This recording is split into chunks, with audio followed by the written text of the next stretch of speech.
Okay, chicas, so this is a review of your 6A vocab homework number 1. I thought I would go through and just kind of explain why these answers should be what they are.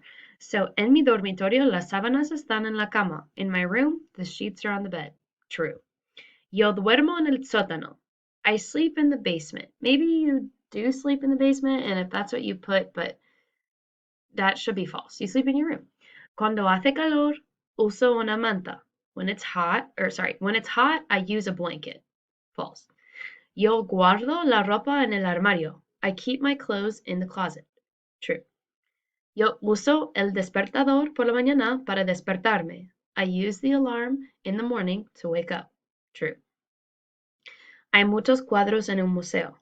There are a lot of paintings in a museum. True.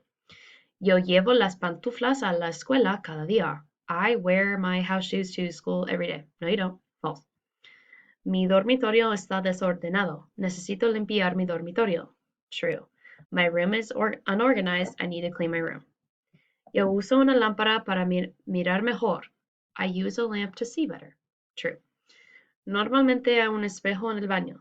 Usually there is a mirror in the bathroom. True. Normalmente hay un televisor en la sala. Normally there is a TV in the living room/family room. True. Cada estudiante de SUA tiene un ordenador. Every student at St. Ursula has a computer. True. Mi baño es un lío. Necesito organizar mi baño. My bathroom is a mess. I need to organize my bathroom. True. Shot, we're talking about St. Ursula. Shot está al lado de east. Shot is next to east. No, it's not. False. Las clases de arte están en el sótano de Central. The art classes are in the basement of Central. That is true. So this should be true. This should be false. All right, so let me know if you have questions on that.